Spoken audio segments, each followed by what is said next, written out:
წარმოიდგინე რა ხდება, როდესაც ნეგატიურ ფრაზას ვისმენთ, ანუ რამდენად დამანგრეველი, რამდენად დამაზიანებელია, განსაკუთრებით იმ ადამიანებისაგან, ვინც ჩვენთვის არის როლური მოდელი, ხო? აი, მშობელმა შეიძლება რაღაცა მოფერებით თქვა სიტყვა, ძალიან ისეთ სასაცილო სიტყვას ვამბობ, მაგრამ ძალიან ბევრი მშობელისთვის მოფერებითი სიტყვა არის ძროხა. და ეს ძროხა ვისთვის როგორ ფორმულირდება, ხო? შეიძლება ისე დარჩეს ბავშვი. ხო, ანუ ძალიან მნიშვნელოვანია გადამწყვეტი მნიშვნელობა. ხანდახან ჯობს რომ არაფერი არ თქვათ. ხანდახან უკეთესია რაღაცა შედარებებისაგან თავი შევეკავოთ. აქ რადგან ბავშვებს შევეხეთ, აუცილებლად მინდა ვთქვა, როგორც დედა. ხო, აუცილებლად მინდა ვთქვა ძალიან მნიშვნელოვანი მომენტი, რომ კი ხშირად აი ამ კრიტიკის გამო ბავშვებს ძალიან რთული მომავალი აქვთ, იმიტომ რომ თვით შეფასებასთან პირდაპირი ბმა არის ამ კრიტიკის, რომელსაც ბავშვობაში მშობლების და მათთვის ავტორიტეტული პიროვნებების მხრიდან აწყდებოდნენ, მაგრამ მუდმივი ქება, რომ შენ ყველაზე კარგი ხარ, შენ ყველაზე ლამაზი ხარ. წარმოუდგენელია ის ზიანი, რაც აი ამ ქმედებით შეიძლება შვილს მოუტანოთ, იმიტომ რომ ისინი აღმოჩნდებიან საზოგადოებაში, სადაც არავინ არ ეუბნება, რომ ყველაზე კარგია, ყველაზე განსხვავებული. ეს უფრო მეტად იმედგაცრუებას შობს, რომ თუ შევადარებთ, შედარება ძალიან რთულია და არასწორია, რომ ეს ორი პოლარობა ერთმანეთს შევადარო, მაგრამ ასევე საზიანოა ზედმეტი ქება, იმიტომ რომ როდესაც ის გარკვეულ ასაკში შედის და მშობლებს ცოტა ცილდება სკოლაში, სოციუმში, თანაკურსელებში და ესეთი რაღაცა აღიარების ობიექტი არ არის, მათთვის ეს ძალიან დამანგრეველია, იმიტომ რომ უდიდეს იმედგაცრუებას შობს, რომ თითქოს მშობლები ამას არ ეუბნებოდნენ. ანუ რამხელა სიფრთხილე გინდა ბავშვებთან ურთიერთობაში, ხდავფიქრდი ჩემ შვილებს რას ვეძახი და რო გამახსენდა შემიწუხდა გული. ესე იგი, აი სად გადის ეგ ზღვარი, რომ მაგალითად იგივე ესეთი აღზრდის მეთოდი, სადაც ნაკლებად ვაკრიტიკებთ, ვამხნევებთ, რომ შენ ყველაფერი გამოგივა, რომ ლამაზი ხარ, რომ იგივე მისი თვითშეფასების კოეფიციენტი ავწიოთ, ხო?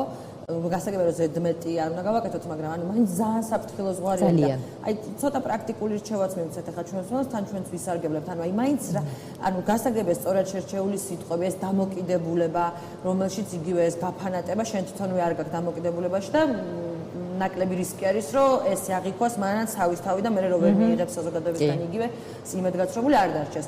თვითონ ან პირველ რიგში დამოკიდებულება, როგორც შენ ახსენი, ამ სიტყვის შინაარსში, ძალაში ეს უნდა იდოს და შინაარსში ეს ხას რომ ლამაზი ხარ, მაგრამ აი მაინც ახლა ლამაზსა და თან იმასაც შორის რომ თავს მიხედე თუ რაღაც ანუ კრიტიკულად არ ვუთხრა, ანუ სად უნდა გავიარო, სად არის ეგ შუალედი სიმპტომი?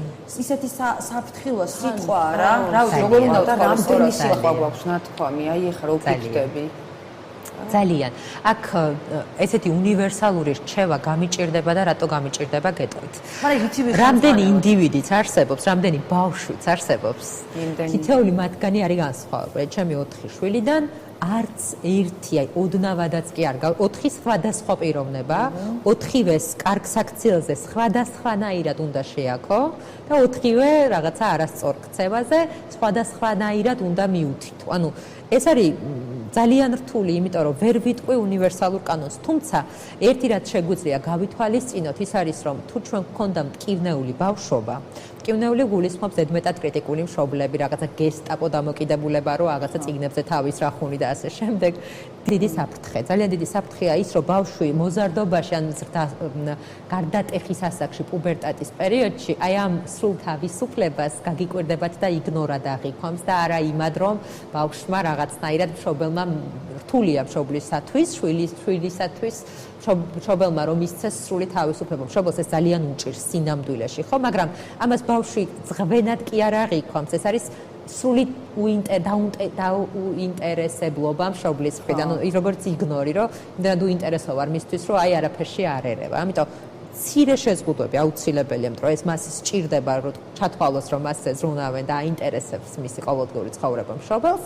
და ასე რაღაცა შუალედის დაჭერაც რთულია, მაგრამ აი ბოლომდე მიშვება კატეგორიულად არ შეიძლება. უნდა იყოს რაღაცა საზღვრები. ანუ მშობლებს მაინც ის შეგვიძლია ვუთხრათ, რომ თავის ინტუიციას მშობლს მიენდონ იმაში, რომ ეს ზღვარი როგორ დაიცვან და იმის მიხედვით როგორი ინდივიდი არის მათი ყველა შემდეგი თუ პირველი როგორც შვილი, იმის მიხედვით იხელმძღვანელობენ. მანდ არ არსებობს რაღაც კონკრეტული ასე ვთქვათ ფორმულა.